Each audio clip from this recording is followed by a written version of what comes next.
Hello नमस्कार. All exam कट्टा या ऑनलाईन प्लॅटफॉर्मवर भविष्यातील सर्व प्राध्यापकांचं सहर्ष स्वागत. आपण सेट परीक्षा 15 जून 2025 रोजी जी परीक्षा होणार आहे त्या परीक्षेमधील सराव टेस्टचं विश्लेषण आपण करत आहोत. तर आपल्या सर्वांना माहीत आहे की सराव टेस्टमध्ये या टेस्टच्या माध्यमातून आपल्यामध्ये परीक्षाभिमुख दृष्टिकोन निर्माण होण्यासाठी निश्चितच मदत होणार आहे. अनेक विद्यार्थ्यांनी टेस्ट सोडवलेले आहे, त्याचे आन्सर की देखील आता आपण हे सेशन झालं, विश्लेषणाचं सेशन झालं की आपल्या ग्रुपवर पेपर 1च्या ग्रुपवर पाठवली जाणार आहे. Sunita madam, Shaikh madam, Pathan madam, Pratiksha madam नमस्कार. तर आपण वेळ न घालवता आपल्या विश्लेषणाला सुरुवात करूयात. 50 प्रश्न आहेत, आपल्याला 1 तासामध्ये सोडवायचे असतात. तर हे जे प्रश्न आहेत, हा जो क्रम आहे तो ए सेट जो आहे, ज्या म्हणजे घटक वाईज प्रश्नांचा सिक्वेन्स असणार आहे. तर त्यामधला पहिला प्रश्न, पहिल्या घटकावरचे पहिले 5 प्रश्न असणार आहेत. पहिला प्रश्न आहे अध्यापन. अध्यापनाचे प्रमुख ध्येय टिंबटिंब हे आहे. आशयाचं ज्ञान पुरवणे, ज्ञात अज्ञात तथ्याबाबत माहिती करून देणे. क. विद्यार्थ्यांचा सर्वांगीण विकास साधणे. ड. नवीन ज्ञानाची रुजवणूक करणं.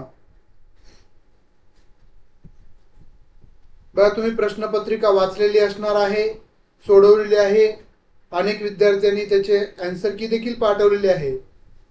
तर आपण त्याचं विश्लेषणाकडे लवकर जाऊयात. योग्य उत्तर आहे पर्याय क्रमांक क. विद्यार्थ्यांचा सर्वांगीण विकास हे अध्यापनाचं महत्वाचं ध्येय आहे. अध्यापन ही प्रक्रिया केवळ माहिती पुरवणे यापुरती मर्यादित नाही, तर विद्यार्थ्यांचा बोधात्मक, सामाजिक, शारीरिक, भावनिक, नैतिक अशा सर्व अंगांचा विकास करणं हेच या अध्यापन प्रक्रियेचं किंवा शिक्षण प्रक्रियेचं महत्वाचं ध्येय आहे. उदाहरणार्थ, जर एखादा शिक्षक केवळ पाढे शिकवतो तर तो माहिती देत असतो, पण जर तो त्या संख्याचा व्यवहारामध्ये प्रत्यक्ष उपयोग कसा करता येतो हे शिकवतो, त्यावेळेस तो विचार करायला लावतो, गटामध्ये काम करायला शिकवतो, जेणेकरून त्या विद्यार्थ्याचा सर्वांगीण विकास साधला जाईल. पुढचा प्रश्न आहे दुसरा. शैक्षणिक अध्यापनाचा कालावधी टिंबटिंब या बाबीवर अवलंबून असतो. म्हणजे सेमिस्टर, इयरली पॅटर्न कशावर अवलंबून असतं?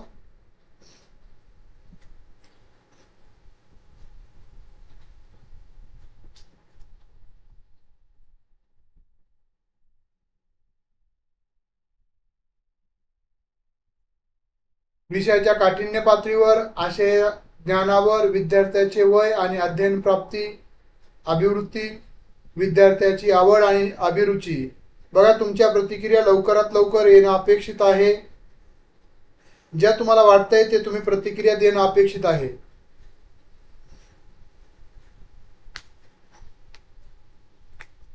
तर शैक्षणिक अध्यापनाचा कालावधी कसा ठरवला जातो? तर योग्य उत्तर आहे पर्याय क्रमांक क. विद्यार्थ्याचे वय आणि अध्ययन प्रति अभिवृत्ती.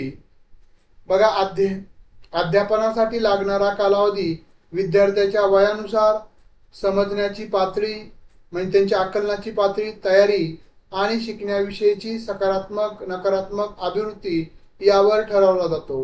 उदाहरणार्थ, 5व्या वर्षाच्या मुलांना जाणवणाऱ्या भावना शिकवायला जास्त वेळ लागतो, पण 10 वर्षाचे विद्यार्थी लगेच ती गोष्ट समजून घेत असतात. त्यामुळे योग्य उत्तर आहे सी पर्याय, जो आपण सर्वांनीच निवडलेला आहे. Pratiksha madam, Pathan madam, Amol sir, Vaishnavi madam, Tanuja madam अभिनंदन. तिसरा प्रश्न. विज्ञान विषय शिकवत असताना मानवी शरीर आणि शरीराचे अवयव हा घटक अध्यापनाच्या कोणत्या सूत्रानुसार परिणामकारकरित्या शिकवता येईल? अध्यापनाचे सूत्र आहेत ज्ञाताकडून अज्ञाताकडे, त्यानंतर सूक्ष्माकडून स्थूलाकडे, बरोबर आहे. तर त्यावर आधारित हा प्रश्न आहे. तुम्हाला विज्ञान विषय शिकवायचा असेल तर कोणत्या अध्यापन पद्धती जसे आहे त्याच पद्धतीने अध्यापनाचं सूत्र असतं. योग्य उत्तर काय आहे मग? तिसऱ्या प्रश्नाचं योग्य उत्तर आहे सी पर्याय. अमोल सर, तनुजा मॅडम अभिनंदन, वैष्णव मॅडम अभिनंदन. तर स्थूलाकडून सूक्ष्माकडे अध्यापन करत असताना संकल्पना अधिक स्पष्टपणे समजून देण्यासाठी आधी मोठ्या समग्र गोष्टीपासून जसं की संपूर्ण शरीर आणि सुरुवात करून नंतर सूक्ष्म घटकाकडे जसं की हात, पाय, यकृत, फुफ्फुसे याकडे घेऊन घेतलं जातं. उदाहरणार्थ शिक्षक सुरुवातीला संपूर्ण शरीर विद्यार्थ्यांना दाखवतात, नंतर शरीराचे वेगवेगळे भाग, नंतर त्याचे कार्य शिकवत असतात विज्ञान विषय शिकवत असताना. त्यामुळं क पर्याय योग्य आहे. प्रतीक्षा मॅडम अभिनंदन. पुढचा चौथा प्रश्न, अध्यापन प्रक्रिया परिणामकारक व प्रभावी होण्यासाठी आपण खालीलपैकी कोणती काळजी घ्याल? अध्यापनाचे सर्व स्तरावर नियोजन करणे, अध्यापनासाठीच्या सहाय्यक साधनांचा अचूक वापर, क योग्य ठिकाणी प्रत्याभरण व मूल्यमापन, वरील सर्व. हा प्रश्न व्यवस्थित समजून घेत जा. प्रश्नामध्ये 50% उत्तर दडलेलं असतं. त्यामधले जे कीवर्ड्स असतात, जे महत्वाचे शब्द असतात, त्या शब्दामध्येच ते उत्तर दडलेलं असतं. चौथ्या प्रश्नाचं योग्य उत्तर आहे डी पर्याय, वरील सर्व. बघा स्पष्टीकरण, प्रभावी अध्यापनासाठी नियोजन आवश्यक आहे. योग्य साधनाचा वापर शिकवण सुलभ करतो, म्हणजे शिकवण्याची जी पद्धत आहे ती सुलभ करतो, सोपं करतो. तसेच वेळेत प्रत्याभरण म्हणजे त्यावेळेस आपण त्यावर शिकवलेल्या घटकावर प्रश्न विचारले तर त्यांचं प्रत्याभरण होतं. मूल्यमापन विद्यार्थ्यांच्या प्रगतीचा मागोवा घेण्यास मदत करते. उदाहरणार्थ एखादा शिक्षक जर अध्ययनापूर्वी योजनापूर्वक तयारी करत असेल, चार्ट वापरत असेल आणि नियमित मूल्यमापन करत असेल तर त्याचे अध्यापन अधिक प्रभावी ठरत असते. त्यामुळे डी पर्याय योग्य आहे, जे आपण सर्वांनीच निवडलेला आहे. आता पुढचा प्रश्न आहे पाचवा, मूल्यमापन प्रणालीच्या दृष्टिकोनातून गट अ आणि गट ब यांच्या जोड्या जुळवा. तर अशा पद्धतीच्या अ गट आहे, ब गट आहे. रचनात्मक मूल्यमापन, संकल्पनात्मक मूल्यमापन, सतत आणि व्यापक मूल्यमापन करणे, मानक आणि निष्कर्ष संदर्भातील निरीक्षण. इकडं नियमित व संज्ञात्मक बाबीचे मूल्यमापन, काही मापदंड ठरवून निरीक्षण करून अर्थ, अंतिम अध्ययनातील परीक्षेचे श्रेणीकरण, प्रश्न आणि चर्चा. हे 4 पर्याय दिलेले आहेत. योग्य उत्तर काय आहे? पाचव्या प्रश्नाचं योग्य उत्तर आहे बी पर्याय. अगदी बरोबर आहे, बी पर्याय योग्य. ज्यामध्ये आपल्याला काय करायचं आहे, रचनात्मक मूल्यमापन म्हणजे प्रश्न आणि चर्चा. त्यानंतर संकल्पनात्मक मूल्यमापन, ज्यामध्ये काय केलं जातं, अंतिम अध्ययनातील परीक्षेतील श्रेणी तपासली जाते. त्यानंतर सतत आणि व्यापक मूल्यमापन म्हणजेच नियमित व संज्ञात्मक बाबीचे मूल्यमापन सातत्याने चालू असणार. आणि मानक योग्य उत्तर आहे बी पर्याय, काही मापदंड म्हणजे मानक ठरवणं, निरीक्षण करणं. त्यामुळे योग्य उत्तर आहे बी पर्याय, जे आपण सर्वांनीच निवडलेलं आहे. अभिनंदन सर्वांचंच. पुढचा प्रश्न, चांगल्या संशोधन प्रक्रियेत खालीलपैकी कोणत्या पायरीचा अंतर्भाव होत नाही? चांगल्या संशोधन प्रक्रियेमध्ये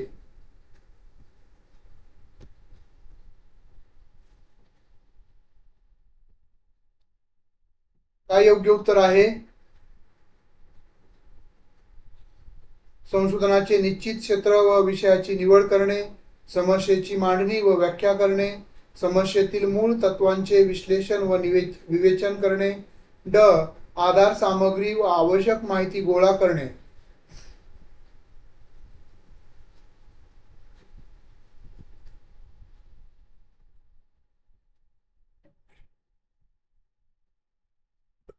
हा संशोधन हा दुसऱ्या घटकावरचा प्रश्न आहे.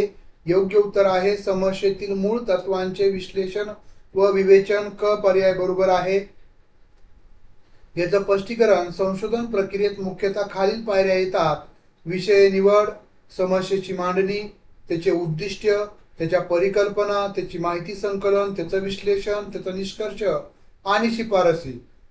अशा पायऱ्यातून गेलं जातं. समस्येतील मूळ तत्वांचं विश्लेषण विवेचन हे एक थेट स्वतंत्र पायरी म्हणून घेतले जात नाही. हे साहित्य समीक्षा, सैद्धांतिक चौकट या टप्प्यात समाविष्ट होते.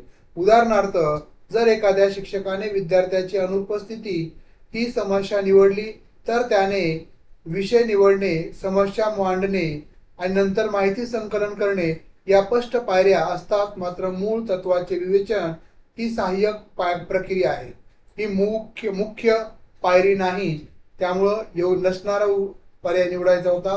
क पर्याय योग्य आहे.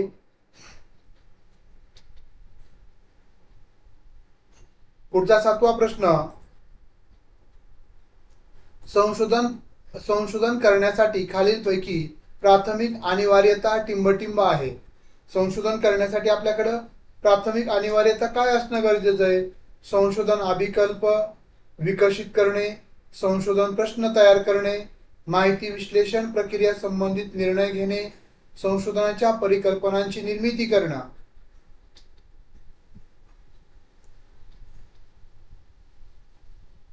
योग्य उत्तर काय आहे 7व्या प्रश्नाचं?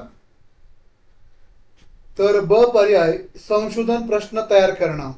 स्पष्टीकरण, संशोधनाची खरी सुरुवात ही संशोधन समस्या आहे, रिसर्च क्वेश्चन्स तयार करण्यापासून होते. संशोधन प्रश्न तयार केल्यावरच आपल्याला उद्दिष्ट ठरवता येतात, परिकल्पना मांडता येते, योग्य अभिकल्प तयार करता येतो. त्यामुळं पहिलं आहे ते संशोधन प्रश्न तयार करणं म्हणजे समस्येची निवड. विवेचन म्हणजे विश्लेषण. योगिता मॅडम, उदाहरणार्थ, जर संशोधनाचा विषय असेल माध्यमिक शाळातील गणित विषयातील अपयशाची कारणे हा जो विषय असेल तर संशोधनाचा प्रश्न होईल विद्यार्थ्यांना गणितातील अडचणी काय येतात याचा अभ्यास करणं किंवा चिकित्सक अभ्यास करणं.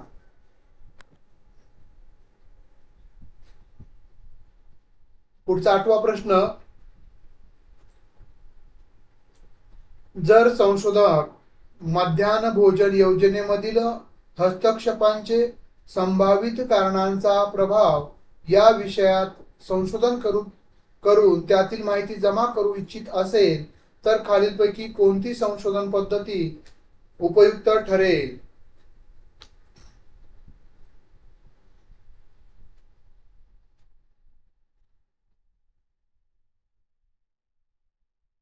ऐतिहासिक संशोधन पद्धती, प्रायोगिक संशोधन पद्धती, कार्योत्तर संशोधन पद्धती, मूलभूत संशोधन पद्धती. संशोधनाच्या पद्धतीवर आधारित हा प्रश्न आहे.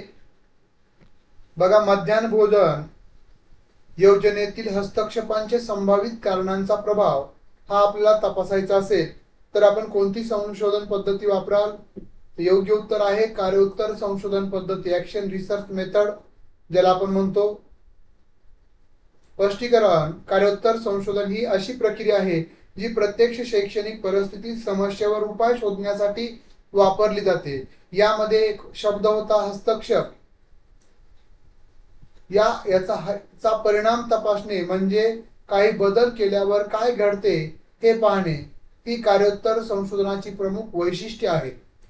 उदाहरणार्थ, जर मध्यान्ह भोजन योजनेअंतर्गत अन्न वेळेवर पोहोचत नसेल किंवा नाही आणि शिक्षकाने वेळेचे नियोजन बदलले तर त्याचा परिणाम पाहणे हे कार्योत्तर संशोधनाचं उद्दिष्ट आहे किंवा पद्धती आहे. त्यामुळे सी पर्याय. पठाण मॅडम अभिनंदन, योगिता मॅडम अभिनंदन, वैष्णव मॅडम अभिनंदन. खूप छान. सर्वांनीच आपल्या प्रतिक्रिया नोंदवणं अपेक्षित आहे. पुढचा 9वा प्रश्न, संशोधन अहवाल लेखनाचा आराखडा खालीलपैकी टिंबटिंब असतो. संशोधन लेखन तयार करणे, सेमिनार वाचनाचे लेखन करणे, कार्यशाळा, चर्चासत्र यासाठी तयार केलेले लेख, ड. संशोधनातील संशोधन आराखड्यामध्ये संशोधन अहवाल लेखनाचा आराखडा खालीलपैकी टिंबटिंब असतो.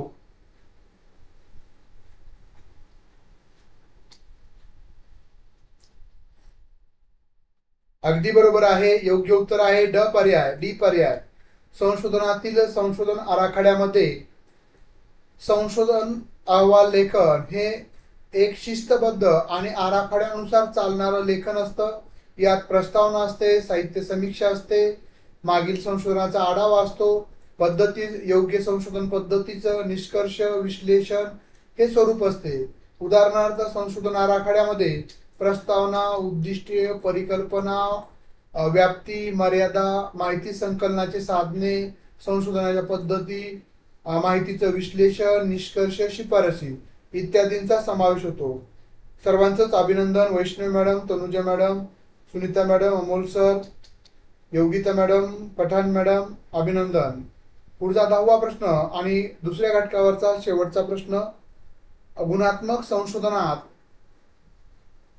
संशोधनामधील प्रतिमानातील खालीलपैकी टिंबटिंब विशेषतः महत्वाचे आहे. क्वालिटेटिव्ह रिसर्च वर एक प्रश्न 100% विचारला जातो. संभाव्य पद्धतीचा अवलंब करून निवडलेला अभिकल्प. ब. माहिती संकलनासाठी स्व अनुभवातून व प्रत्यक्ष साक्षी व्यक्तीच्या मुलाखतीतून निघालेल्या अंतिम निष्कर्षाद्वारे. क. उच्च ते कनिष्ठ व्यवस्थापनामधील साक्षीदारांच्या दिलेल्या माहितीचा संग्रह. ड. ठराविक मानकांच्या मदतीने संकलित केलेली माहिती.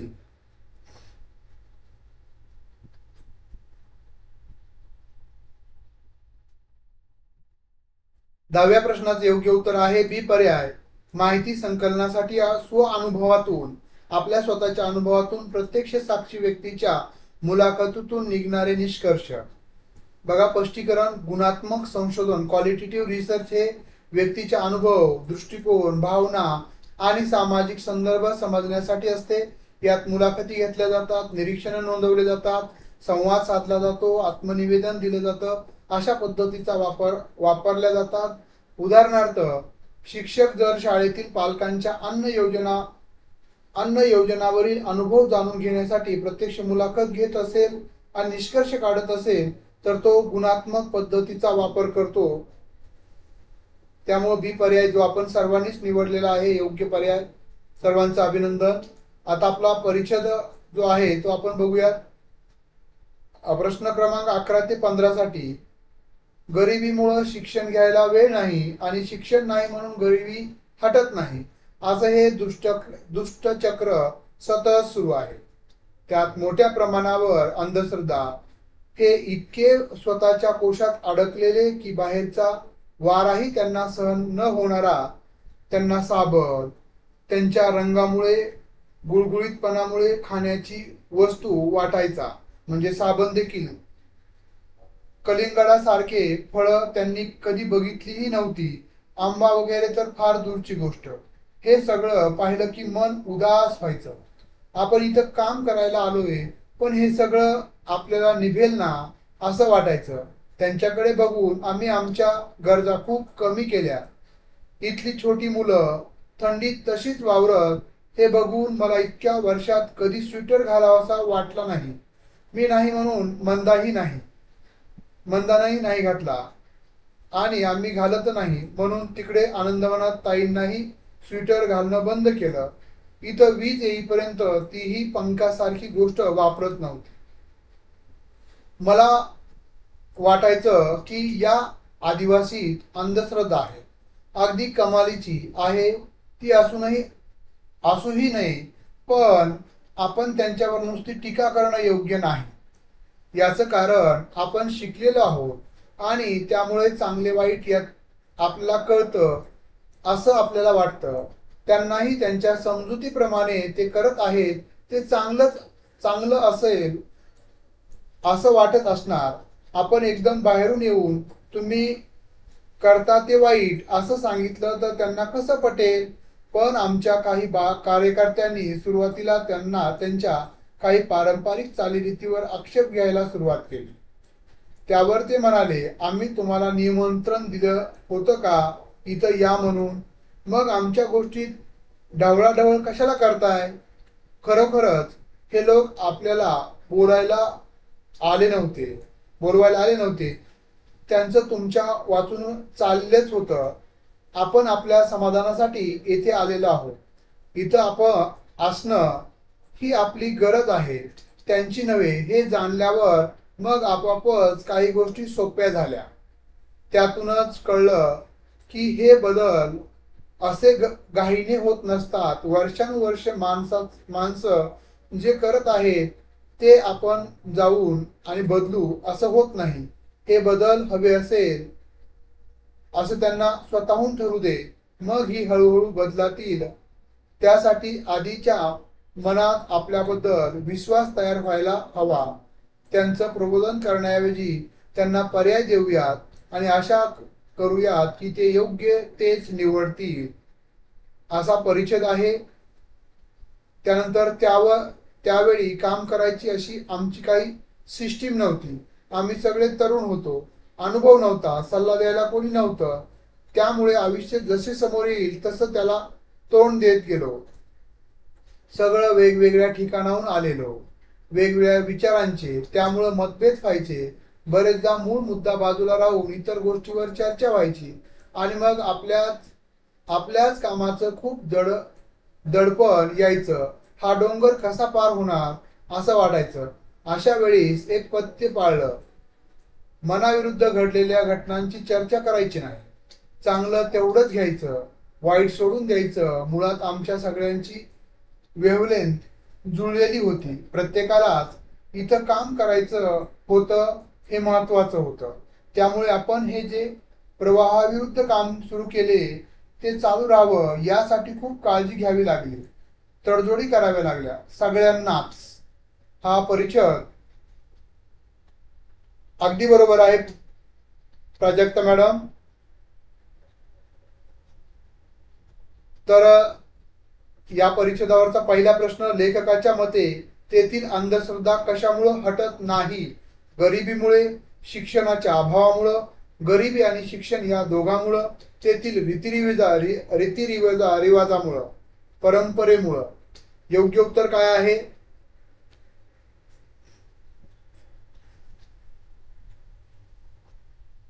तर योग्य उत्तर आहे ब पर्याय, शिक्षणाच्या अभावामुळं. स्पष्टीकरण, उतार्यात लेखक म्हणतो गरिबीमुळं शिक्षण घ्यायला वेळ नाही आणि शिक्षण नाही म्हणून गरिबी हटत नाही. म्हणजे सुरुवात कुठून झाली? असं हे दुष्टचक्र सुरू आहे. म्हणजेच अंधश्रद्धा ही मुख्यतः शिक्षणाच्या अभावामुळे टिकून आहे. गरिबी एक कारण असले तरी लेखकाने त्याचं मूळ अशिक्षणात मांडले आहे. त्यामुळे योग्य उत्तर आहे पर्याय क्रमांक ब.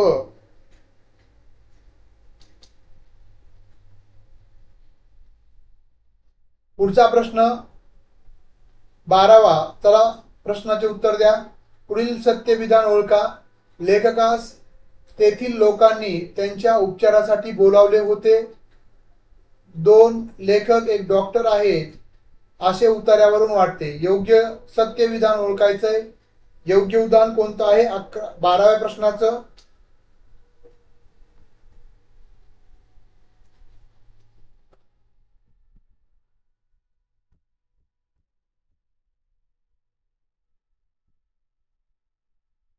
योग्य उत्तर आहे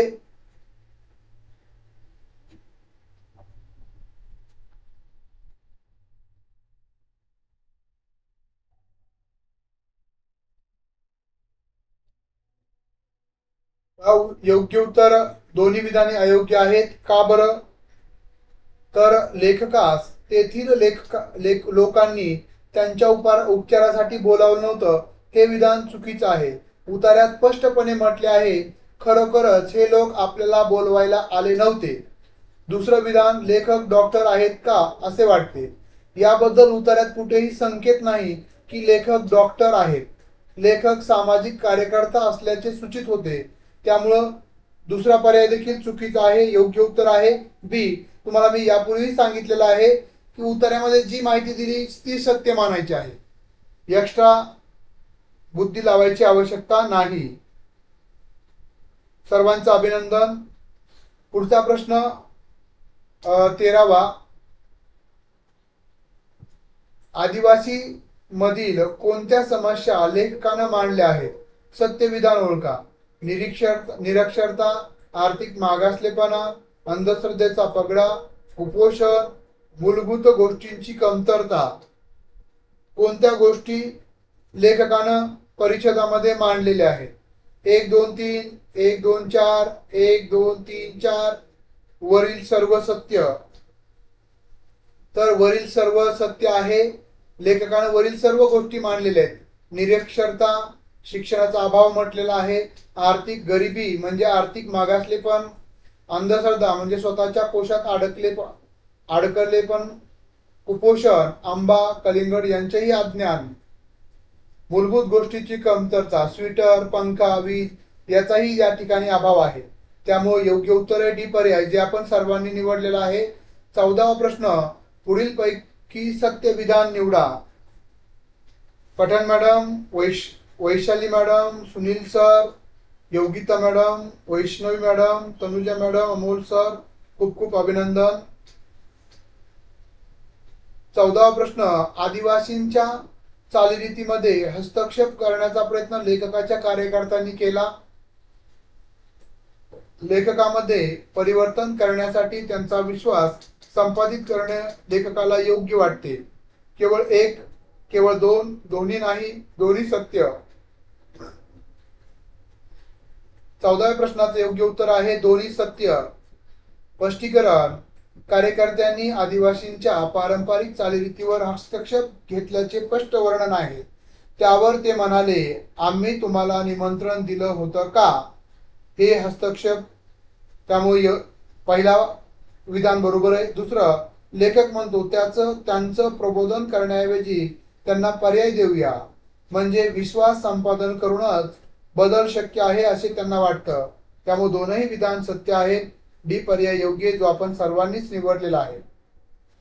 15वा प्रश्न आणि परिच्छेदावरचा शेवटचा प्रश्न, लेखकामध्ये खालीलपैकी कोणते गुण तुम्हाला आढळतात? अनुभवाची कमी, समजूतदारपणा, चुकातून शिकण्याची अप्रवृत्ती, तडजोडीपणा. 1 2 3, 1 2 3, 1 2 4, 2 3 4.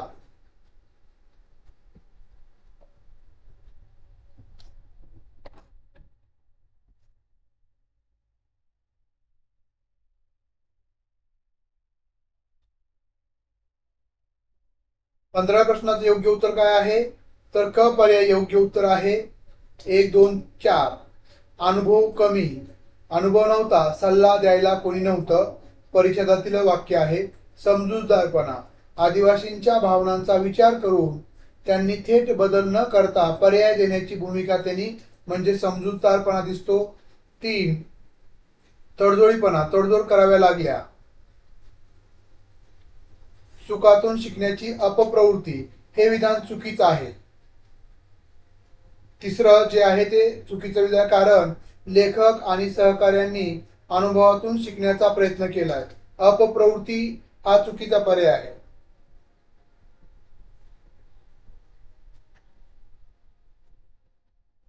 त्यामुळं योग्य उत्तर काय आहे? पर्याय क्रमांक क. 3 मुळे पहिला, दुसरा आणि चौथा पर्याय चुकीचा ठरतो. पुढचा 16वा प्रश्न हा चौथ्या घटकावर आधारित आहे. संदेशवहन किंवा संप्रेषण हा शब्द टिंबटिंब पासून तयार झाला. कम्युनिज हा फ्रेंच शब्दापासून, कम्युनिकियर या लॅटिन, कम्युनिज या लॅटिन शब्दापासून, कम्युनिकियर या इंग्रजी शब्दापासून. अगदी बरोबर आहे. त्यामुळे पर्याय व्यवस्थित वाचणं योग्य उत्तर निवडण्यासाठी महत्वाचं आहे. तर योग्य उत्तर आहे 16व्या प्रश्नाचं सी पर्याय, जे आपण सर्वांनीच उत्तर निवडलेलं आहे. स्पष्टीकरण, कम्युनिकेशन हा शब्द लॅटिन भाषेतील कम्युनिज या शब्दापासून तयार झाला आहे. याचा अर्थ आहे सामायिक करणे आणि सामायिक बनवणे. याचा मुख्य हेतू म्हणजे विचार, भावना, माहिती इतरांपर्यंत पोहोचवणे. त्यामुळे योग्य पर्याय क आहे, जे आपण सर्वांनीच निवडलेला आहे. पुढचा प्रश्न 17वा, परिणामकारक संप्रेषणासाठी खालीलपैकी कोणती पूर्वअट असू शकत नाही? योग्य ती देहबोली, भाषेवरील प्रभुत्व, आवश्यक त्या साधन अध्यापन साधनांचा वापर, प्रेक्षकांची उद्दिष्ट बाबतची स्पष्टता. परिणामकारक देहबोलीसाठी संप्रेषणासाठी काय उपयुक्त आहे? तर 17व्या प्रश्नाचं योग्य आणि अचूक उत्तर काय आहे? ड पर्याय, प्रेक्षकांची उद्दिष्ट बाबतची स्पष्टता. स्पष्टीकरण, प्रेक्षकाची उद्दिष्टे स्पष्ट असणे ही सर्वात महत्वाची अट आहे. त्यामुळं असू शकत नाही हा प्रश्न चुकीच्या दिशेने विचारला गेला. पण जर प्रश्नात हेतू खरेच कोणते पूर्वअट नाही आहे असा असेल तर सर्व पर्याय हे संप्रेषणासाठी आवश्यक असणारे घटक आहेत. मात्र तुलनात्मक दृष्टिकोनातून उद्दिष्ट स्पष्टता हे आंतरिक मानसिक स्तरावर असल्यामुळं सर्वात कमी दृश्यमान अट असू शकते. त्यामुळं परीक्षेच्या दृष्टिकोनातून ड हे उत्तर योग्य मानले जाऊ शकते. डी पर्याय योग्य आहे. अभिनंदन. 18वा प्रश्न, दूर शिक्षणाच्या समृद्ध व विकासासाठी इंदिरा गांधी राष्ट्रीय मुक्त विद्यापीठ इग्नो ने 26 जानेवारी 2003 रोजी तांत्रिक शिक्षणासाठी टिंबटिंब हा सॅटेलाइट वाहिनीस प्रारंभ केला. एकलव्य, ज्ञानदर्शन, ज्ञानवाहिनी, ज्ञान भास्कर. 18व्या प्रश्नाचं योग्य उत्तर आहे ज्ञानदर्शन. ब पर्याय योग्य आहे. स्पष्टीकरण, इंदिरा गांधी राष्ट्रीय मुक्त विद्यापीठ यांनी 26 जानेवारी 2003 रोजी ज्ञानदर्शन या सॅटेलाइट चॅनलद्वारे शैक्षणिक कार्यक्रम प्रसारित करण्यास सुरुवात केली. याचा उद्देश म्हणजे शिक्षणाची उपलब्धता वाढवणं, विशेषतः दूर शिक्षणासाठी. त्यामुळे योग्य उत्तर ब पर्याय आहे. सुजाता मॅडम अभिनंदन. योगिता मॅडम अभिनंदन. पुढचा 19वा प्रश्न, अशाब्दिक संदेशवहनाचा योग्य क्रम ओळखा. अशाब्दिक, चिन्ह, प्रतीक, संकेतांक, रंग, प्रतीक, संकेतांक, चिन्ह, रंग, रंग, चिन्ह, संकेतांक, प्रतीक, संकेतांक, रंग, प्रतीक, चिन्ह. योग्य उत्तर काय आहे? योग्य उत्तर आहे चिन्ह, प्रतीक, संकेतांक, रंग. पर्याय क्रमांक ए बरोबर आहे. 19व्या प्रश्नाचं वैष्णव मॅडम अभिनंदन. याचं स्पष्टीकरण, अशाब्दिक संप्रेषणामध्ये चिन्ह, सिम्बॉल्स, प्रतीके, संकेतांक, कोड व रंग यांचा वापर होतो. त्यामुळे योग्य क्रम आहे चिन्ह, मूळ अर्थ देणारा संकेत जसं की दूर म्हणजे आग, प्रतीक, सिम्बॉल, संस्कृतीने अर्थ लावलेले चिन्ह जसं की फडके म्हणजे श्राद्ध आणि संकेतांक, कोड, संकेत म्हणजे दिलेला सिग्नल, ध्वजावारे, रंग, अर्थ दर्शवणारे रंग, लाल, धोका. 20वा प्रश्न, चौथ्या घटकातला शेवटचा प्रश्न, संदेशवहनात प्रत्याभरणाला खूप महत्व आहे कारण संदेशवहनामुळे विद्यार्थ्यांना बोलण्याची संधी उपलब्ध होते. संदेशवहनाची परिणामकारकता तपासता येते. शिक्षक व्याख्यानामधील आशयाबाबत जागृत असतात. ड विद्यार्थ्यांना प्रश्न विचारण्याची संधी मिळते. योग्य उत्तर काय आहे? योग्य उत्तर आहे ब पर्याय, संदेशवहनाची परिणामकारकता तपासता येते. स्पष्टीकरण, प्रत्याभरण, फीडबॅक म्हणजे श्रोत्याकडून विद्यार्थ्याकडून मिळणारा प्रतिसाद. हे संप्रेषण एकतर्फी न राहता परस्पर संवादात्मक बनवते आणि शिक्षक संप्रेषकाला हे समजते की संदेश योग्यरित्या पोहोचत आहे का नाही. त्यामुळे प्रत्याभरण ह्याच संप्रेषणासाठी परिणामकारक तपासण्याचे साधन आहे. आपला प्रतिसाद कसा मिळतोय। आता अंकगणितीय अभियोग्यता हा जो 5वा घटक आहे त्याच्यावरचे प्रश्न आहेत।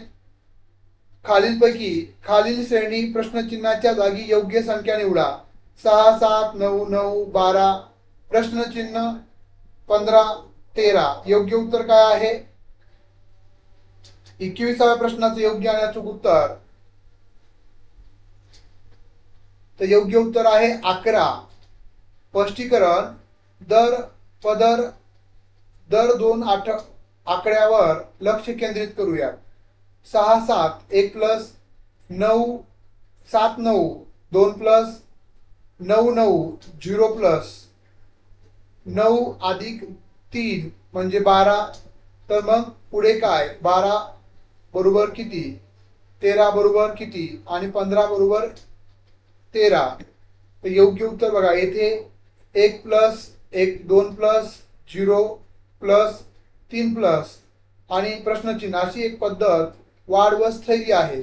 जर आपण पुढचा फरक -1 गृहीत धरला तर म्हणजे या ठिकाणचा 4 च्या नंतरचा 12 प्लस 1 12 मायनस 1 11 11 अधिक 3 4 15 15 मायनस 2 म्हणजे 13। ही मालिका सुसंगत होते म्हणून योग्य पर्याय आहे ए पर्याय 11। अगदी बरोबर आहे, सर्वांचं उत्तर बरोबर आहे। Sunita madam, Tanuja madam, Amol sir अभिनंदन, वैष्णवी मॅडम अभिनंदन। पुढचा 22वा प्रश्न, पुढील अक्षर क्रमिकेत प्रश्नचिन्हाच्या जागी योग्य पर्याय निवडा। AZ DW GT JK JQ आणि प्रश्नचिन्ह LD MN MO NM योग्य उत्तर काय आहे।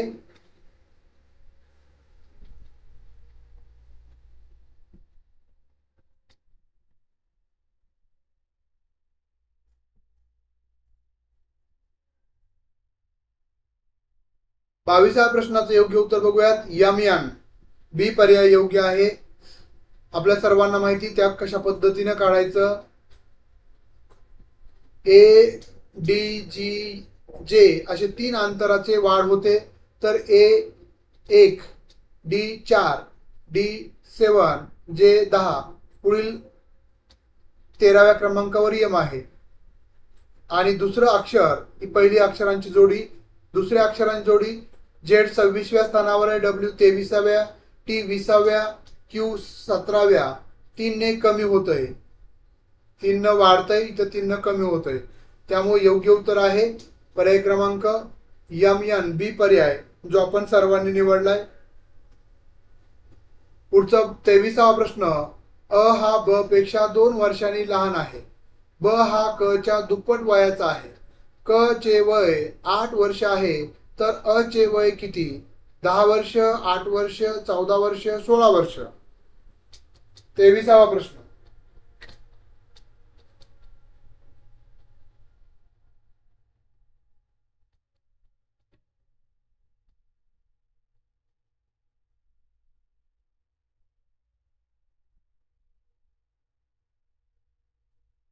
प्रश्नाचं योग्य उत्तर काय आहे मग, तर क पर्याय योग्य आहे। आपण जे योग्य निवडलेलं आहे 14 वर्ष। स्पष्टीकरण बघा, क चे वय 8 वर्ष, ब च 8 गुणवले डबल आहे, क च्या डबल म्हणजे 8 गुणवले 2 म्हणजे 16, अ ब -2 म्हणजे 16 -2 म्हणजे 14, त्यामुळे क पर्याय योग्य आहे जे आपण सर्वांनीच निवडलेलं आहे, अभिनंदन। पुढे 24वा प्रश्न, प्रश्न चिन्हाच्या जागी योग्य अक्षर ओळखा। ए बघा ADG अशा पद्धतीनं, तर या ठिकाणी प्रश्न चिन्हाच्या जागी काय हे आपल्याला निवडायला सांगितलेलं आहे। म्हणजे या ठिकाणी तर ABCD CEFG बरोबर आहे, इथं DEFG I बघा या ठिकाणी PWXY, तर योग्य उत्तर आहे W म्हणजे ब पर्याय योग्य। का बरं? तर याचं स्पष्टीकरण बाहेरचे व आतील अक्षर असे दोन वेगवेगळ्या मालिका. पहिली मालिका ADGJMP, A+3D, D+3G, G+3J अशा पद्धतीने ही मालिका तयार होते.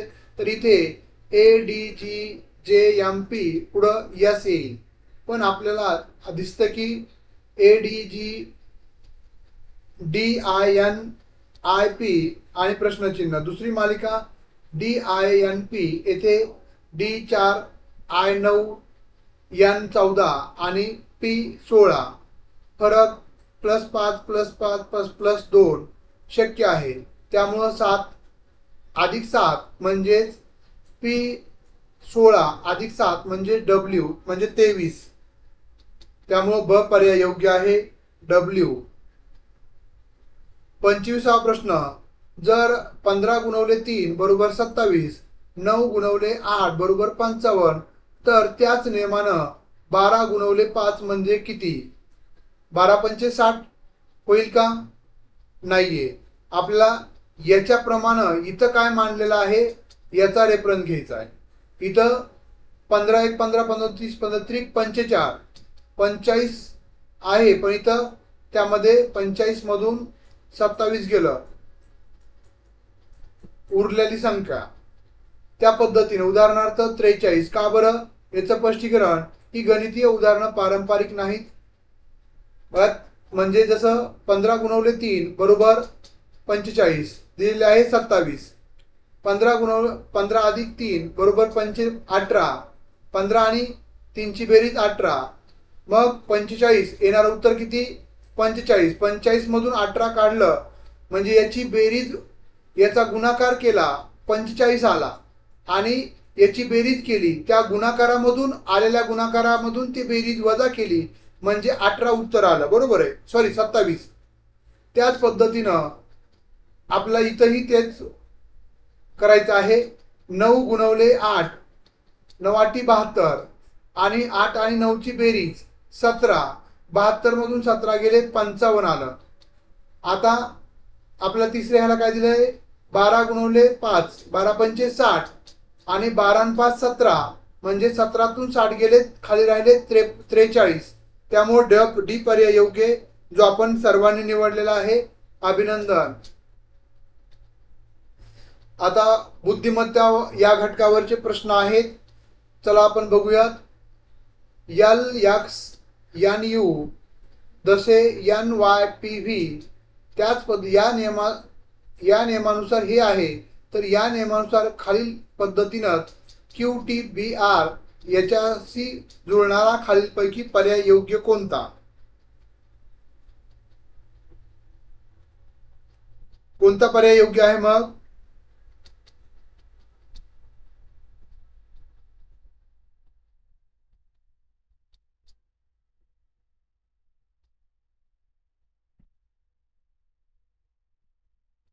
RSUD, RUSD, SRUD, SUDS.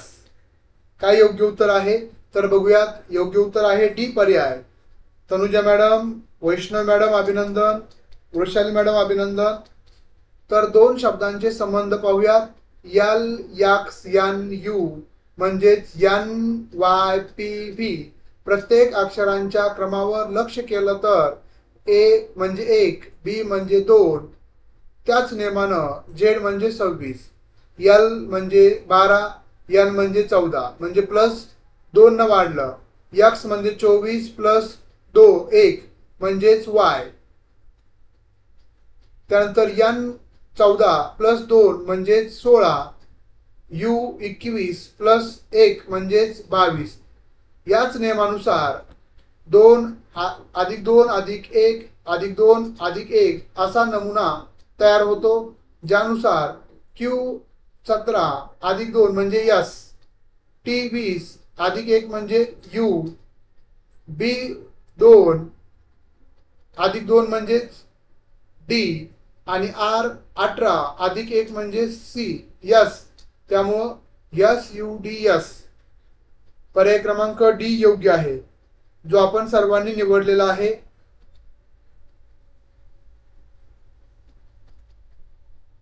पुढचा 27वा प्रश्न, श हा पूर्वेच्या दिशेने चालू लागला, काही वेळानंतर तो उजवीकडे वळून चालू लागला, नंतर तो डावीकडे वळला आणि पुन्हा उजवीकडे वळून चालू लागला, तर तो शेवटच्या कोणत्या दिशेकडे चालला असे म्हणावं लागेल?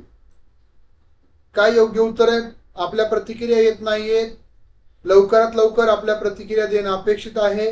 भले ती प्रतिक्रिया चुकू देत, पण आपल्या मनपटलावर आपण कसा विचार करतोय हे तुम्हाला समजणार आहे। तर 27व्या प्रश्नाचं योग्य उत्तर काय आहे?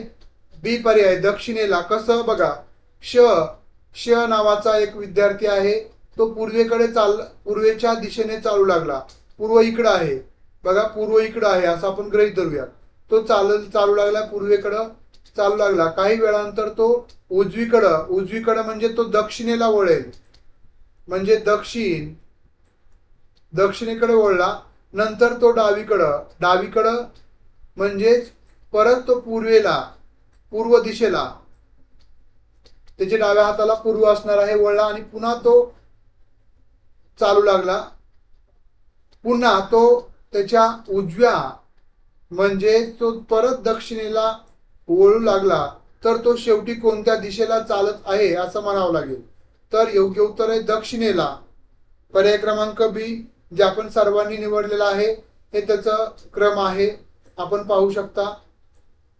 त्याने चालायला सुरुवात केली पूर्व दिशेला, परत आला तो दक्षिणेला, परत वळला तो पूर्वेला, परत तो वळला तो उत्तर, परत नंतर दक्षिण, त्यामुळे योग्य उत्तर आहे दक्षिण दिशा, बी पर्याय। पुढचा 28वा प्रश्न, एक नकाशा असा ठेवला आहे की आग्नेय दिशा उत्तर बनते, ईशान्य दिशा पश्चिम बनते, अशा परिस्थितीत दक्षिण दिशा काय बनेल? याच नकाशानुसार उत्तर, ईशान्य, वायव्य, पश्चिम। 28व्या प्रश्नाचं योग्य आणि अचूक उत्तर काय आहे? तर ईशान्य। बघूयात काय ईशान्य बनते। स्पष्टीकरण, प्रथम आपणास सामान्यतः 8 दिशा विचार करूयात। याच्यामध्ये आग्नेय, त्याच्यामध्ये उत्तर,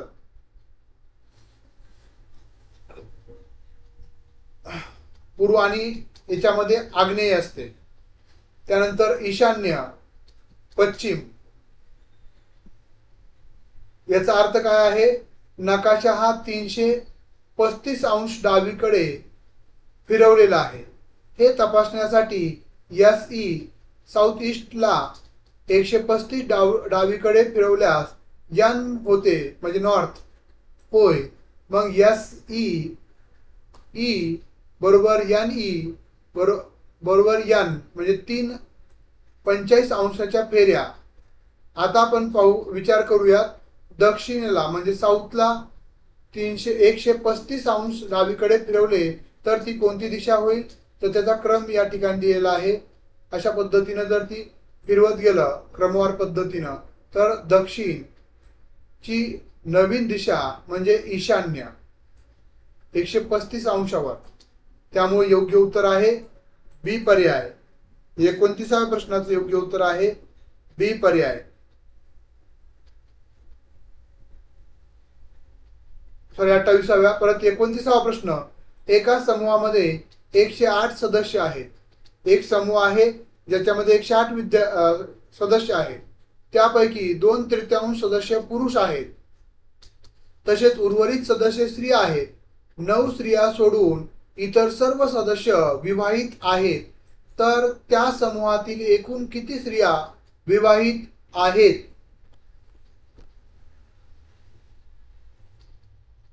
योग्य उत्तर काय आहे? 20%, 20 स्त्रिया, 24 स्त्रिया, 27 यापैकी नाही। 29व्या प्रश्नाचं योग्य उत्तर काय आहे मग? तर सी 27 स्त्रिया, अगदी बरोबर आहे। Pathan madam, Amol sir, Tanuja madam, Vaishnav madam, अभिनंदन। त्याचं स्पष्टीकरण अशा पद्धतीने दिलेलं आहे। एकूण सदस्य आहेत 108, पुरुष आहेत 2/3 म्हणजेच 72, स्त्री आहेत 36, त्यातील 9 स्त्रिया अविवाहित आहेत. विवाहित संख्या 36 मधून 9 गेलं 27 राहिलं. त्यामुळे पर्याय क्रमांक क बरोबर आहे. सी पर्याय. अभिनंदन सर्वांचं.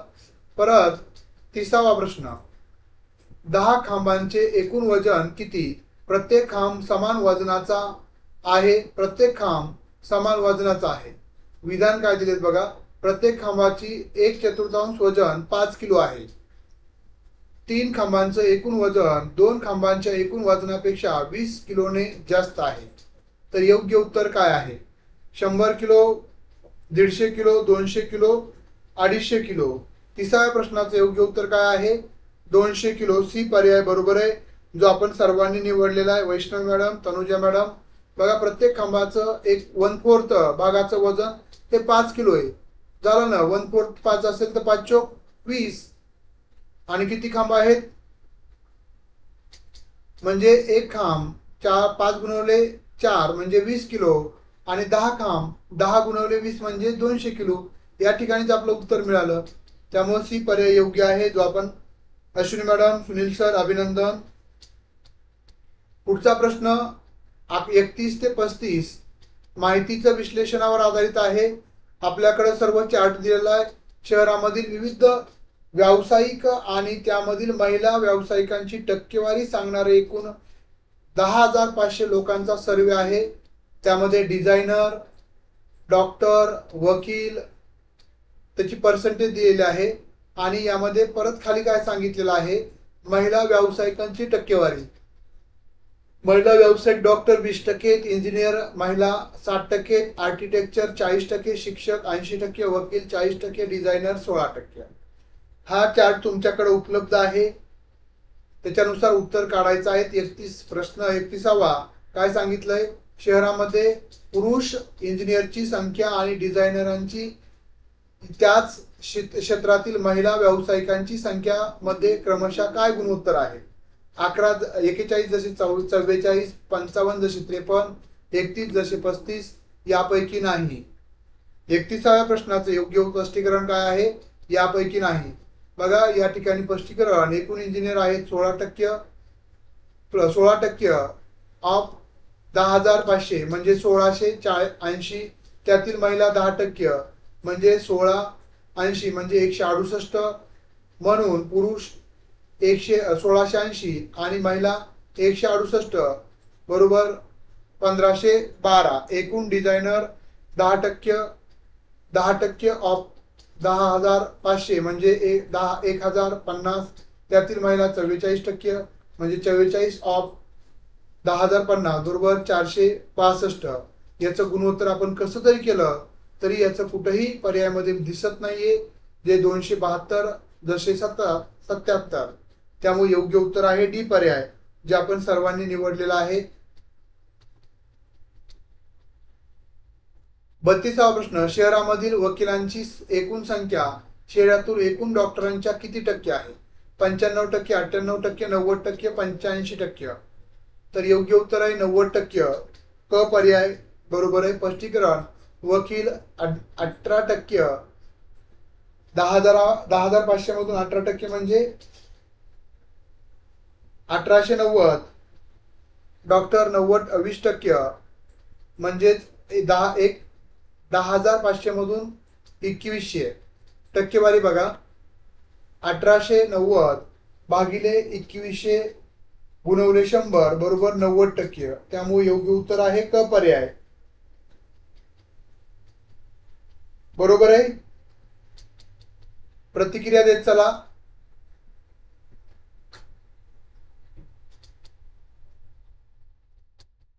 वैष्णव मॅडम, अभिनंदन. पुढचा 33वा प्रश्न. शहरामधील पुरुष आणि महिला व्यावसायिकांच्या एकूण संख्येमध्ये किती फरक आहे? 1984, 1134, 10,054, 1164. शहरातील पुरुष आणि महिला व्यावसायिकांच्या एकूण संख्येमध्ये किती फरक आहे? तर यापैकी नाही. म्हणजे हे जे पर्याय दिले त्यामध्ये कोणताही पर्याय यामध्ये सूट होत नाही. स्पष्टीकरण प्रत्येक व्यावसायिकासाठी महिला व्यावसायिकांची संख्या मूल्य डॉक्टर 2100 गुणवले 20 म्हणजे 420, इंजिनियर 1680 भागिले गुणवले 10 म्हणजे 164, आर्किटेक्चरचा डाटा दिलेला आहे, शिक्षकांचा दिलेला आहे, वकिलांचा दिलेला आहे, डिझायनरचा माहिती दिलेली आहे. महिला एकूण किती झाल्या 3822, पुरुष झाले 6678. फरक 6678 मधून 3822 म्हणजे 2856. पर्यायामध्ये कुठंही नाही, त्यामुळे योग्य उत्तर आहे ड. यापैकी नाही हाच पर्याय बरोबर आहे. पुढचा प्रश्न, शहरामध्ये महिला शिक्षकांच्या तुलनेत शहरातील महिला डॉक्टरांची टक्केवारी किती टक्के आहे? 31, 28, 15, 35. तर योग्य उत्तर आहे 28. कसं तर बघा, महिला डॉक्टर 420 आहेत, महिला शिक्षक आहेत 1512. 420 भागिले 1512 गुणवले 100 बरोबर 27.78 म्हणजेच 28%. त्यामुळं ब पर्याय बरोबर आहे. त्या प्रश्नामध्ये आपण सर्वांनाच गुण देऊयात, कारण त्यामध्ये ड हा पर्यायच नव्हता, नाहीये, त्यामुळे आपण त्याचा मार्क सर्वांनाच मिळतील. स्मिता मॅडम. 35वा प्रश्न, शहरामध्ये पुरुष आर्किटेक्चरच्या संख्येचा पुरुष शिक्षकांच्या संख्येमध्ये कोणते गुणोत्तर आहे? 11.5, 3.2, 5.11, 2.3. तर याचंही यापैकी नाही आहे, कारण याच्यामध्ये पर्यायामधला एकही बरोबर नाहीये पर्याय. स्पष्टीकरण, आर्किटेक्चर 12% अपॉन 10,500 बरोबर 1260. या ठिकाणी महिला 504. तर याच आपण गुणोत्तरामध्ये कन्वर्ट केलं तर साधारणतः 3.4, 3.4 येतं, पण पर्यायामध्ये 3.4 कुठेही नाहीये, 3.2 आहे. त्यामुळे योग्य उत्तर काय आहे? यापैकी नाही, म्हणजे दोन प्रश्नाचे उत्तर किंवा त्याचे मार्क सर्वांनाच मिळतील, कारण त्यापैकी तसं उत्तर एकाही ठिकाणी नव्हतं. 36वा प्रश्न, खालीलपैकी कोणता कॉम्प्युटर सिस्टीमचा ब्रेन मेंदू म्हणून संबोधलं जातं? तर आपल्या सर्वांना माहिती, सोपा प्रश्न आहे, सीपीयू. क पर्याय सीपीयू. उदाहरणार्थ सीपीयू म्हणजे सेंटर प्रोसेसिंग युनिट. ही संगणकाची मुख्य प्रक्रिया करणारी युनिट असून ती सर्व हिशोब, नियंत्रण व निर्णय घेण्यात काम करते. म्हणूनच तिला संगणकाचा मेंदू, ब्रेन ऑफ कम्प्युटर असं म्हटलं जातं. त्यामुळे बी पर्याय, सी पर्याय योग्य आहे. 36वा प्रश्न, बी नाही, सीपीयू मेमरी नाही. 37वा प्रश्न, योग्य उत्तर काय बघा, ग्लोबल पॉझिटिव्ह सिस्टीम, जीपीएस. संगणकाद्वारे नेटवर्क केले जाते. 24 सॅटेलाइटद्वारे कार्यरत असते. 54 FM ट्रान्समीटर आणि जोडलेले असतं. एका अंतरिक्ष यानात ठेवले असते. जीपीएस कसं असतं? हो बरोबर आहे सुनीता मॅडम. 37व्या प्रश्नाचं योग्य उत्तर आहे 24 सॅटेलाइट द्वारा कार्यरत असते. बी पर्याय योग्य आहे. स्पष्टीकरण, जीपीएस ग्लोबल पॉझिटिव्ह सिस्टीम ही एक उपग्रह आधारित नेव्हिगेशन प्रणाली आहे जी 24 तास सक्रिय सॅटेलाइटच्या साहाय्यानं पृथ्वीवरील कोणत्याही स्थळाचं अचूक स्थान शोधून देते. आपण जीपीएस ऑन करून कुठेही जातो, ते याच्याच आधारे. पुढचा प्रश्न 38वा, खालीलपैकी कोणत्या मोडमध्ये एका वेळी दोन्ही बाजूंनी संवाद साधला जातो? हाफ डुप्लेक्स, फुल डुप्लेक्स, सिम्प्लेक्स. यापैकी नाही. 38व्या प्रश्नाचं योग्य उत्तर आहे फुल डुप्लेक्स. स्पष्टीकरण, फुल डुप्लेक्स मोडमध्ये दोन्ही बाजूंनी एकाच वेळी माहिती पाठवली आणि स्वीकारता येते. उदाहरणार्थ मोबाईल फोन कॉल, तुम्हीही बोलत असता आणि तिकडचंही ऐकू येत असतं आणि आपणही बोलत असतो. सिम्प्लेक्स मध्ये एकाच बाजूने संवाद जातो, जसं रेडिओ. हाफ डुप्लेक्स मध्ये एका वेळी एका बाजूने संवाद होतो? Walkie talkie. 39वा प्रश्न, DNS ही संज्ञा कशासाठी वापरली जाते? Domain name system, divide for information, defence nuclear system, download new software. काय उत्तर आहे 39व्या प्रश्नाचं? Domain name system. पर्याय क्रमांक ए. स्पष्टीकरण, DNS म्हणजे डोमेन नेम सिस्टीम. याचा उपयोग वेबसाईटच्या नावाला, उदाहरणार्थ www.google.com याचा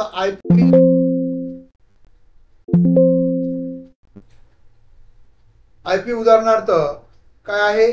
142.250.195.206 जोडण्यासाठी होतो. म्हणजेच वापरकर्त्यांना नंबर ऐवजी नाव वापरता येते. पुढचा 40वा प्रश्न, बेरीज, वजाबाकी, गुणाकार, भागाकार इत्यादी गणितीय प्रक्रिया करण्यासाठी खालीलपैकी कोणता घटक उपयुक्त आहे? Page maker, word processing, excel, power point presentation. 40व्या प्रश्नाचे योग्य उत्तर काय आहे?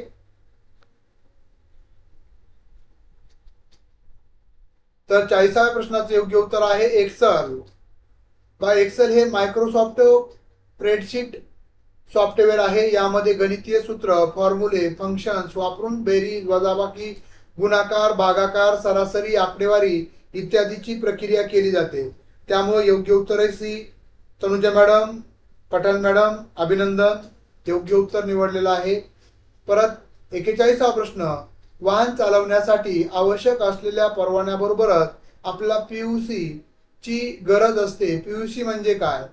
Pollution under control, pollution user control, pollution under certification, pollution use certificate. योग्य उत्तर आहे पोल्युशन अंडर कंट्रोल सर्टिफिकेट. स्पष्टीकरण, PUC म्हणजे पोल्युशन अंडर कंट्रोल सर्टिफिकेट हे प्रमाणपत्र दर्शवते की वाहनाच्या उत्सर्जनाची पातळी भारत सरकारच्या प्रदूषण नियंत्रण मानकानुसार आहे की नाही हे यातून समजतं. त्यामुळे योग्य उत्तर आहे क पर्याय. पुढचा 42वा प्रश्न, खालीलपैकी कोणत्या घनकचऱ्याचे धोकादायक व संसर्गजन्य घनकचरा म्हणून वर्गीकरण केलं जातं? जैविक, वैद्यकीय घनकचरा, रासायनिक घनकचरा, शेतातील टाकाऊ कचरा, प्लास्टिक कचरा. योग्य उत्तर काय आहे? योग्य उत्तर आहे जैविक वैद्यकीय घनकचरा. जैविक वैद्यकीय बायोमेडिकल वेस्ट म्हणजे हॉस्पिटल, क्लिनिक, प्रयोगशाळा यांच्याकडून निर्माण होणारा कचरा. यात संक्रमित सुया, रक्ताचे नमुने, अवयव इत्यादीचा समावेश होतो. त्यामुळं याला धोकादायक संसर्गजन्य मानले जातं. त्यामुळे योग्य उत्तर आहे अ पर्याय. पुढचा प्रश्न 43वा, ताजमहालाच्या सौंदर्याला कशामुळे धोका आहे? यमुना नदी, आग्रा रिफायनरी, तापमानातील बदल, मथुरा रिफायनरी. 43व्या प्रश्नाचे योग्य उत्तर आहे मथुरा रिफायनरी. बघा स्पष्टीकरण, मथुरा रिफायनरी मधून निघणाऱ्या वायूमुळे सल्फर डायऑक्साईड व नायट्रोजन ऑक्साईड बाहेर पडतात. हे वायू पावसात मिसळून आम्लवृष्टी ऍसिड रेन निर्माण करतात. त्याचा परिणाम ताजमहालाच्या शुभ्र संगमरवरी दगडावर होतो. त्यामुळे ते पिवळसर होऊ लागले आहेत. त्यामुळे ड पर्याय योग्य आहे. पुढचा 44वा प्रश्न, अंटार्क्टिका क्षेत्रात ओझोन विवराची निर्मिती हे चिंतेचे कारण आहे. म्हणजे जे छिद्र पडलेलं आहे ओझोनला, ते निर्मितीचं कारण काय आहे? योग्य उत्तर काय आहे? 44व्या प्रश्नाचं योग्य आणि अचूक उत्तर ब पर्याय. लक्षणीय ध्रुवीय आघाडीची व सितांबरातील मेघांची उपस्थिती व क्लोरोकार्बनचा अंतप्रवाह. स्पष्टीकरण, अंटार्क्टिकामध्ये थंड हवामानामुळे पोलार स्टॉम्पिंग क्लाउड PSC तयार होतात. हे मेघ CFCS फ्लोरोकार्बन सोडलेल्या क्लोरीन वायूची प्रतिक्रिया करून ओझोन नष्ट करतात. त्यामुळे ओझोनचा स्तर पातळ होतो आणि विवर तयार होते, म्हणजे छिद्र तयार होतं. त्यामुळे योग्य उत्तर आहे बी पर्याय. तनुजा मॅडम, वैष्णव मॅडम, अभिनंदन. 45वा प्रश्न. आंतरराष्ट्रीय हवामान निधी इंटरनॅशनल मेट्रोलॉजिकल फंड स्थापना कोणत्या कारणामुळे झाली? लंडन करार, व्हिएन्ना करार, मॉन्ट्रियल करार, हेल्सिंकी करार. योग्य उत्तर आहे व्हिएन्ना करार.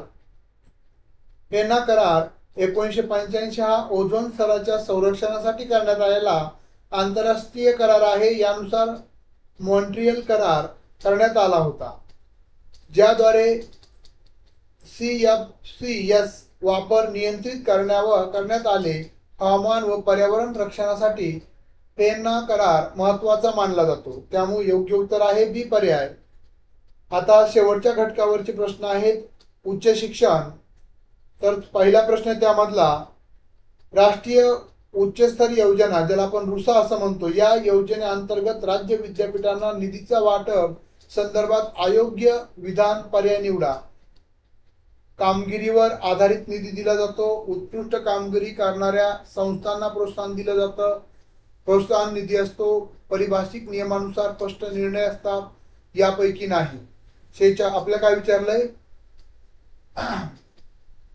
अयोग्य पर्याय म्हणजे चुकीचा पर्याय निवडायचा आहे. तर सर्व पर्याय योग्य आहेत, वरचे तीनही. त्यामुळे योग्य पर्याय काय आहे? यापैकी नाही, हाच पर्याय योग्य आहे, डी पर्याय. रुसा राष्ट्रीय उच्चतर शिक्षा अभियान ही केंद्र सरकारची योजना आहे, जी राज्य स्तरीय उच्च शिक्षण संस्थांना निधी उपलब्ध करून देते. निधीचे वितरण मुख्यतः कामगिरीवर आधारित उत्कृष्ट कार्य करणाऱ्या संस्थांना प्रोत्साहनात्मक निधी दिला जातो. यामुळे दिलेले सर्व पर्याय योग्य असल्यामुळं अयोग्य पर्याय म्हणजे डी पर्याय यापैकी नाही, हाच ठरतो. पुढचा 47वा प्रश्न.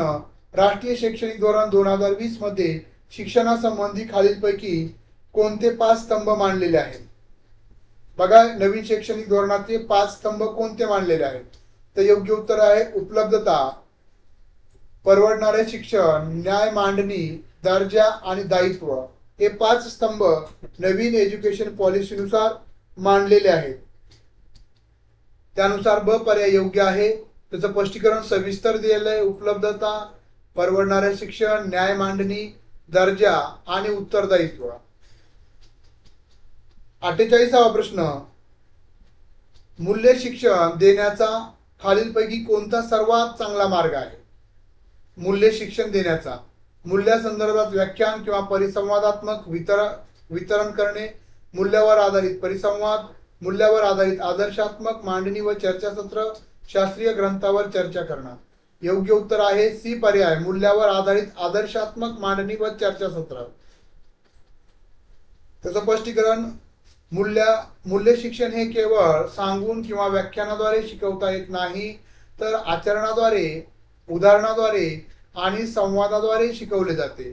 चर्चासत्र आणि आदर्श मांडणी याद्वारे विद्यार्थी कृतीशीलपणे विचार करतात, विचारांची देवाणघेवाण करतात व मूल्यांची खरी समज प्राप्त होते. उदाहरणार्थ प्रामाणिकपणा. या संदर्भात कथा सांगून त्या कथेतून विचार निर्माण करणे, प्रश्न विचारल्यास विद्यार्थी त्यावर विचार करतात, आपले अनुभव शेअर करतात. त्यामुळे योग्य उत्तर आहे सी पर्याय, जे आपण निवडलेले. तनुजा मॅडम, वैष्णव मॅडम, अभिनंदन. 29वा प्रश्न. डॉक्टर कोठारी आयोगाने आपला अहवाल खालीलपैकी कोणत्या उपशीर्षकाच्या नावाने 1966 साली सादर केला? शिक्षण आणि राष्ट्रीय विकास, शिक्षण व प्रगती, शिक्षणातून बालकाचा विकास, शिक्षण आणि सामाजिक विकास.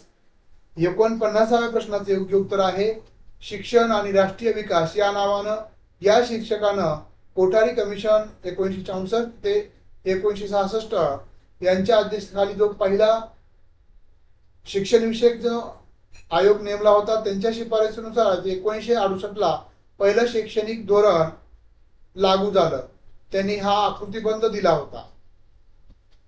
आणि शेवटचा प्रश्न. राष्ट्रीय शैक्षणिक धोरण व प्रशिक्षण परिषदेचे NCERT पदसिद्ध अध्यक्ष खालीलपैकी कोण असतात? राष्ट्रपती, पंतप्रधान, केंद्रीय मंत्रिमंडळातील विधिमंत्री, केंद्रीय शिक्षण मंत्री, तत्कालीन मानव संसाधन मंत्री. राष्ट्रीय शैक्षणिक संशोधन व प्रशिक्षण परिषद NCERT यांचं पदसिद्ध अध्यक्ष कोण असतात? तर 50व्या प्रश्नाचं योग्य उत्तर आहे डी पर्याय, केंद्रीय शिक्षण मंत्री.